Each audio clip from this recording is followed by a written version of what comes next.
Hello and welcome back to Angry Nord Gaming. I'm Kenny and my co-host is... Austin, aka Thatch.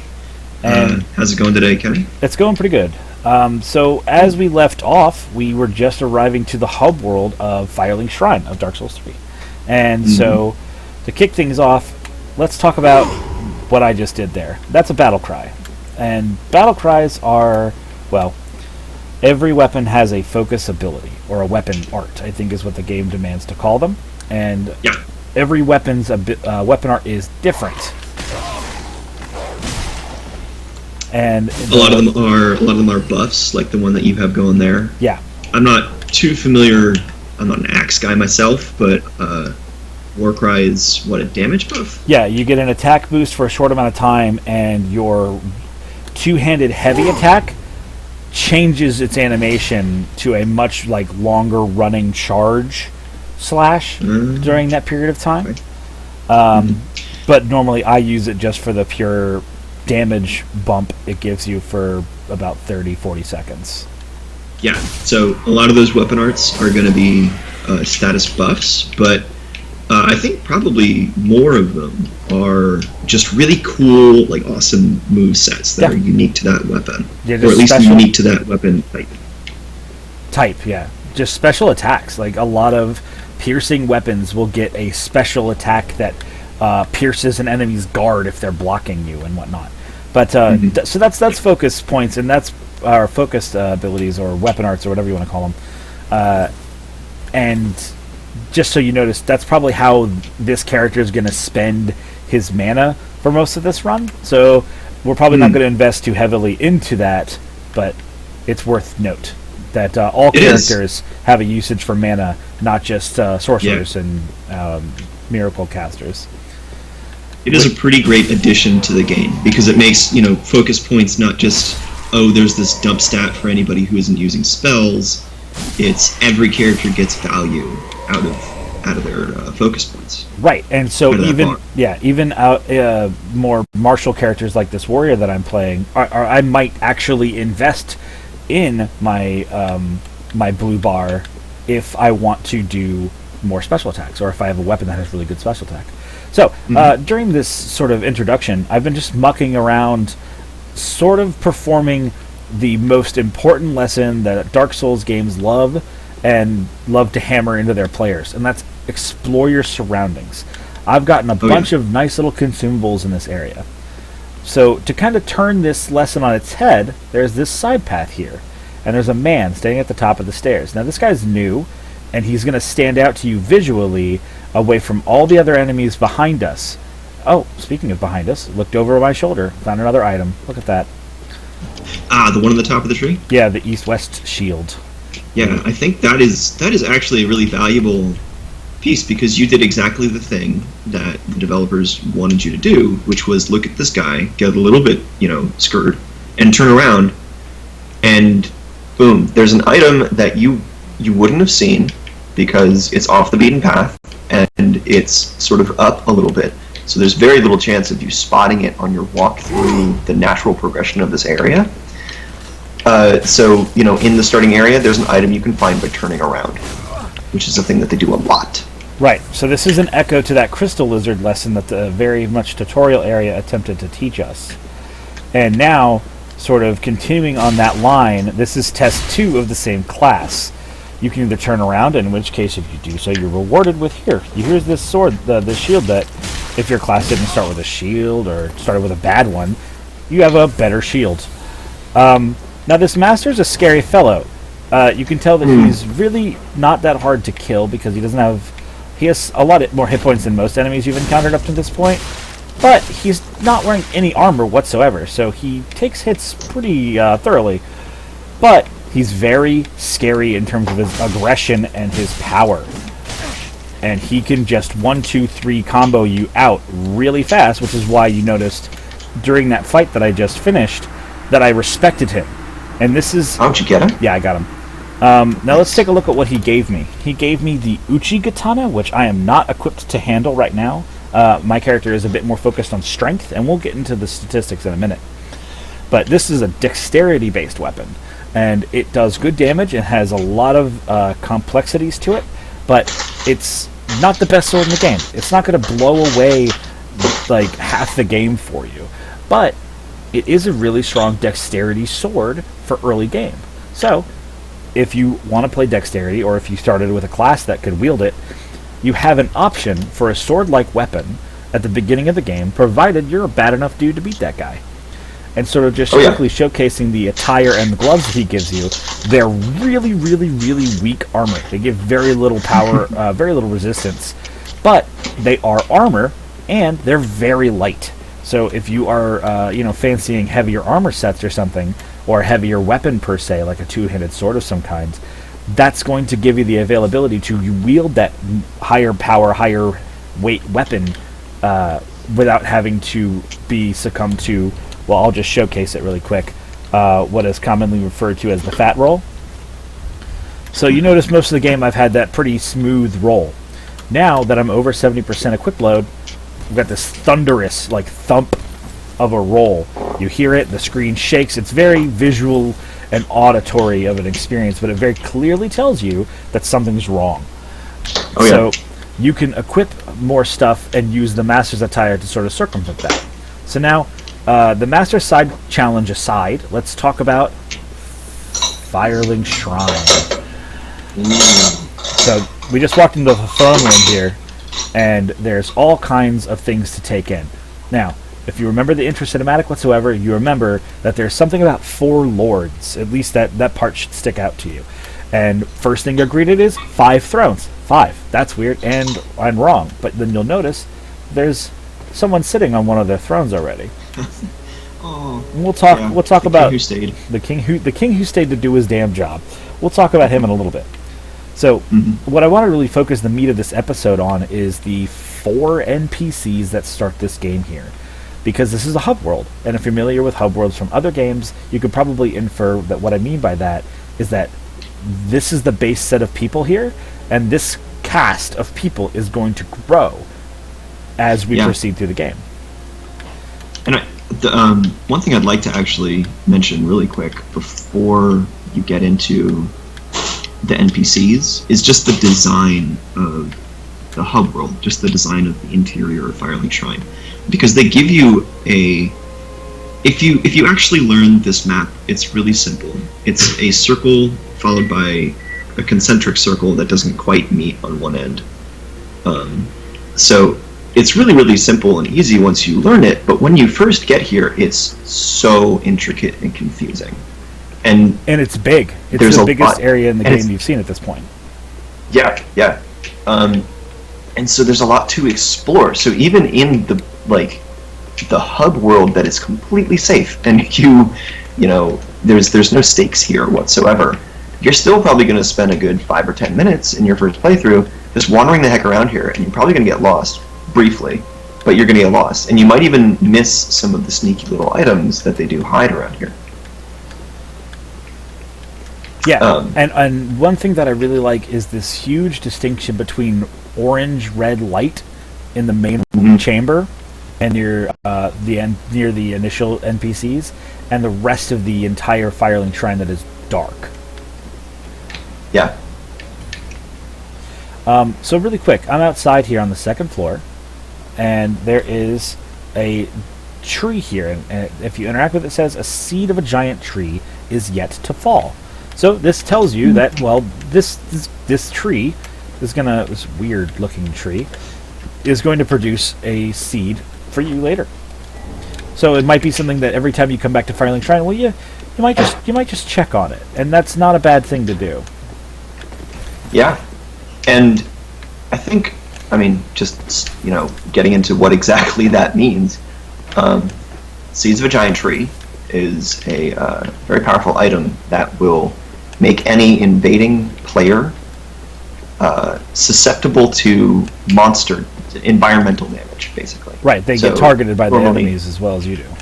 Yeah, so normally when you get invaded, it's when it's an aggressive invade and you don't invite them into your world, they don't have to worry about aggroing on monsters or getting hit by things, and it's actually a very common strategy for invaders to lure you into mobs of enemies, and then they have a much easier time of fighting you. And over the course So of this Seed game, of the Giant Tree reverses that. yeah, and over the course of this playthrough, when me and Austin later on group up together, you will see tactics like that applied by both sides. Yeah. You want to talk to the viewers a little bit about why I'm running up a tree and jumping at a wall over and over again? I absolutely do, because this is one of my favorite things about the opening area. You may have, I don't know if you went and looked at this, but just up the hill, at the top of the stairs, there's a tower. At the base of that tower, there's a gate. And you can't get through the gate because it's locked. There is a key sold by the handmaiden, who we haven't talked to just yet. I'm sure we're going to get to her. But she sells a key for 20,000 souls, which is like more souls than you've seen in this game so far by probably a multiple of 2. Well, by a lot. And, so I'm right now sitting at 9,000 souls, and that's because I've not only bested the first boss and not spent a single soul on myself, but I've also bested the 2 optional and normally quite challenging side challenges, as you were. So it's 20,000 souls is not achievable by the time that you first get to Firelink Shrine. So, unless I think you start with the souls item as your gift, but splitting hairs. So, there is a glitch in the game that, as far as we know, was not intended, where if you run at that tree in a very particular way, and then you jump off it in an even more particular way, you can actually land on the roof. And that circumvents the door to a certain extent. It gets you to about half of the items that that getting through, buying the 20,000 soul key, getting through that gate, gets you about half the items that you would get for doing that.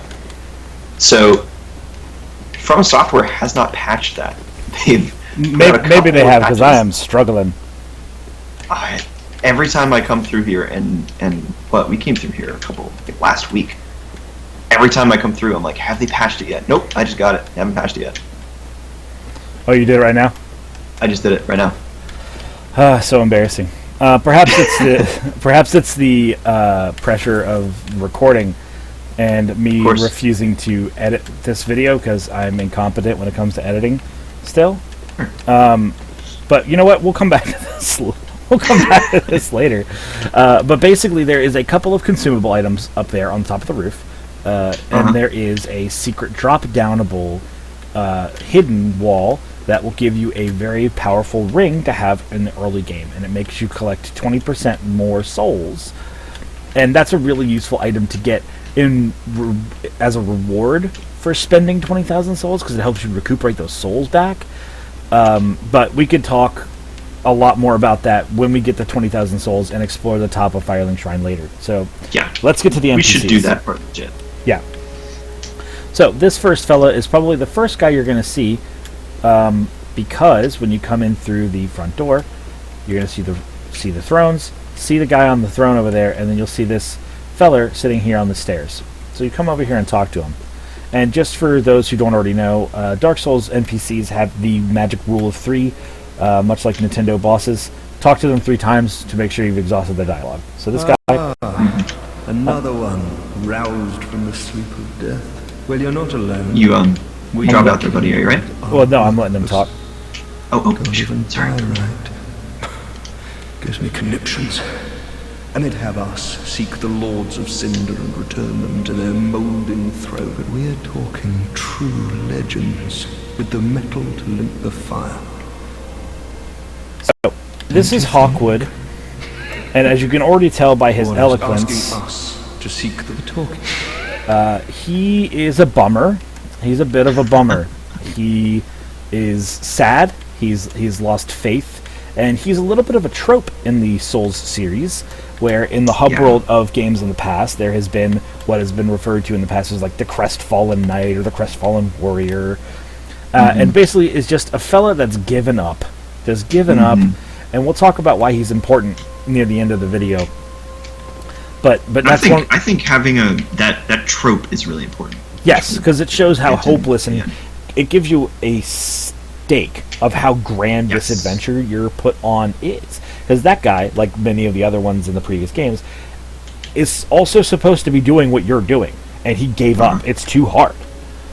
So that gives you someone to compare yourself against to be like, well, I can do better than him. I can best this game character. All that unkindled. And this man is sitting on a throne. Seeker of lords. I am Ludleth of Corland. Look not in bewilderment as I say. I linked the fire long ago. If substantiation be thy want, set thine eyes upon my charred corpse. This sad cadaver. No. Knowest thou of 5 thrones will take 5 lords, as kindling for the linking of the fire? The fast-fading flame must be licked to preserve this world. A reenactment of the first linking of the fire. So it is. I became a lord of cinder. I may be but small, but I will die a colossal. Knowest thou Alright, so this guy only has something twice, but Ludleth of Corland gives you more story. He tells you exactly what your job is. It's put the kings in the thrones so their corpses burn with their immense power and strength and fuels the world into another age of fire, sustaining the world for another however many years. That's always been vague.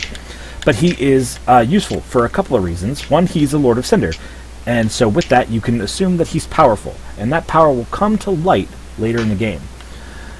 But for now, he's actually an interesting figure in that they do, like, all the Lords of Cinder are powerful. They say it to you a number of times. Even Hawkeye, Hawkwood, darn it.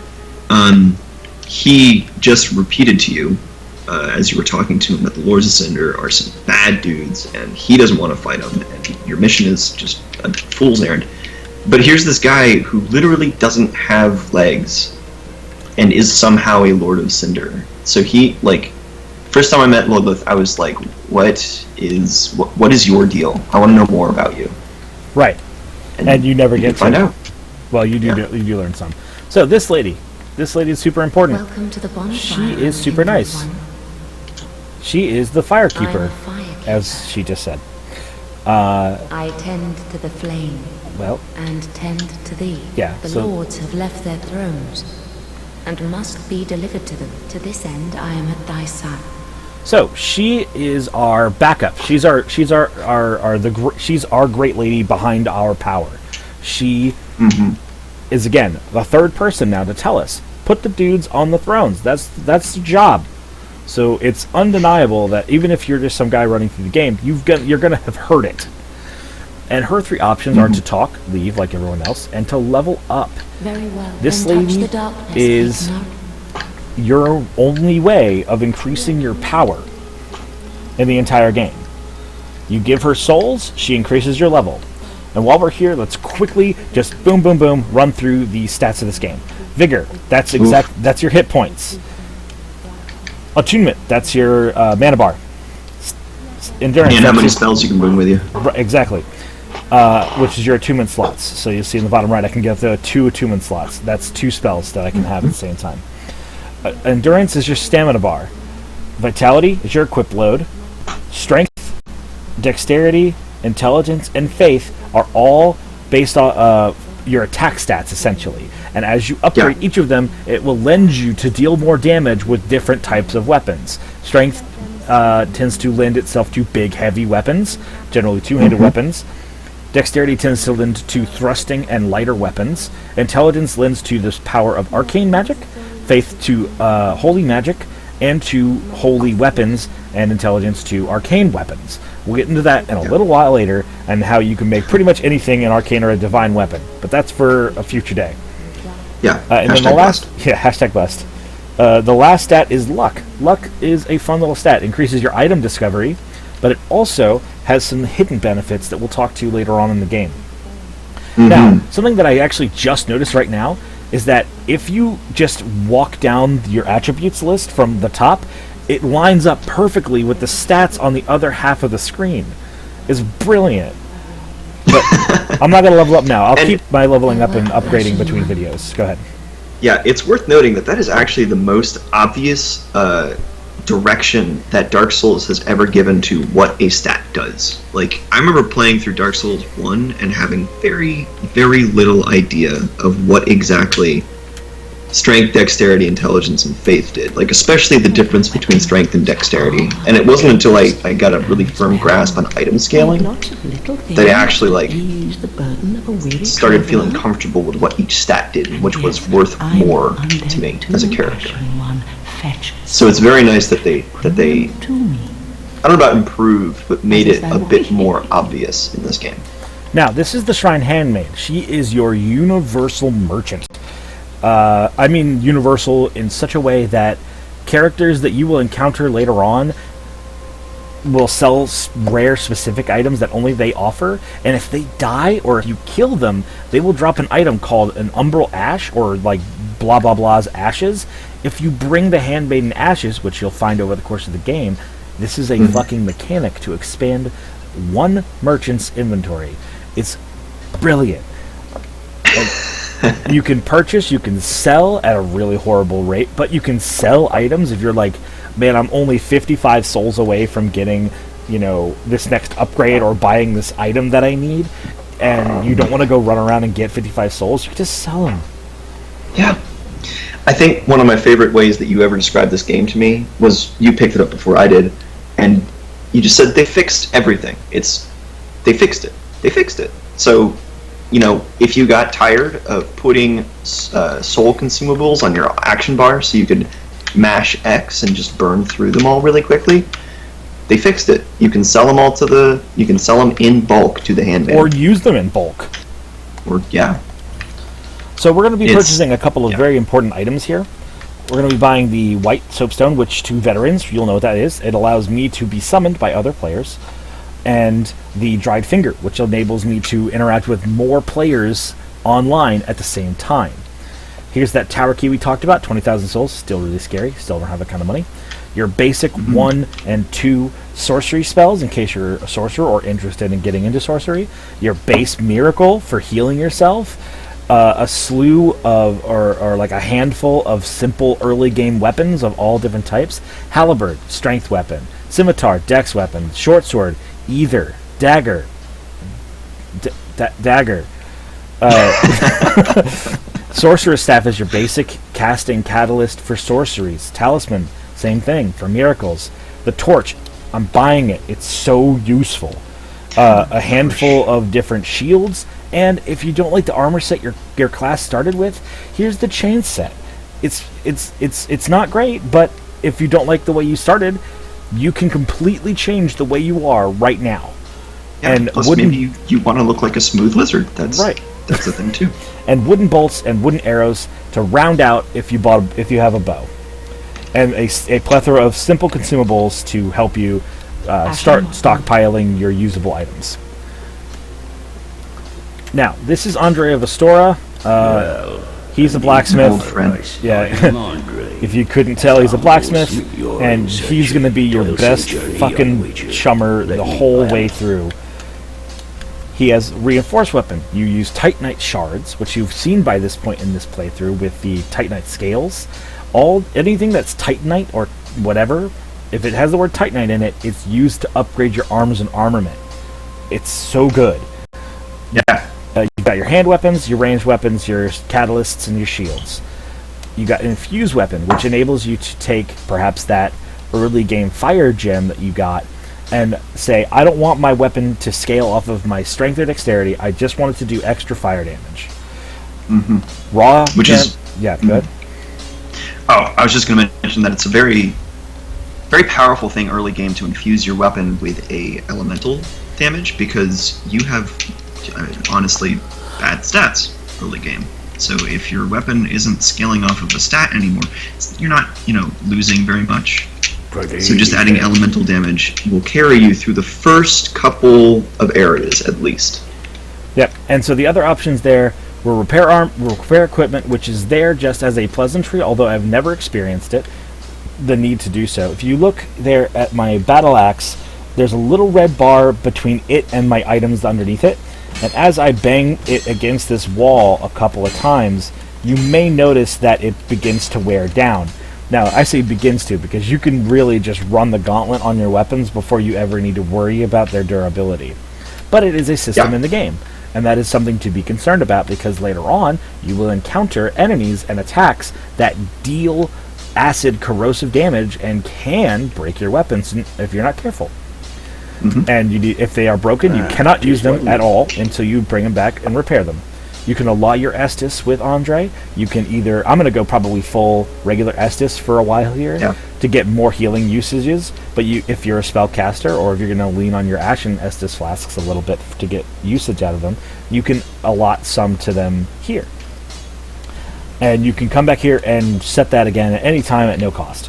Reinforced Estus flask. We'll get into what that is in a little bit, but basically you bring him an item and you get more uses for your flasks.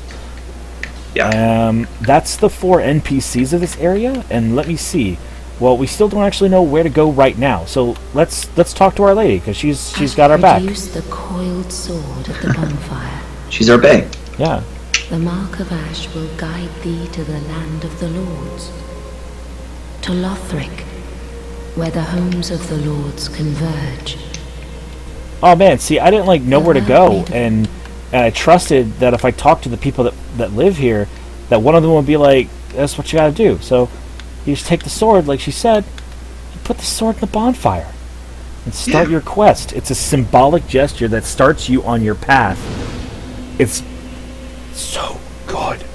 It's just so good. So, and before we end sorry, this video, have you leveled up yet? I haven't leveled up at all. I'll do that between videos. You probably should before you, I'll do it between videos. I don't want to waste people's time. And at the start of future videos, or at least videos where I have leveled up since then, I will start the video on my stat sheet so you can see and pause the video at that point in time to see how my character has changed, what I've upgraded, and what I've leveled up as I've gone forward. Now, you can see that at this bonfire, I have more choices. I can attune different spells. I don't have any human spell slots, nor do I have any spells, so I can't do that. But I can organize my storage box where I can store surplus items, or just to, for whatever reason you'd ever want to do that.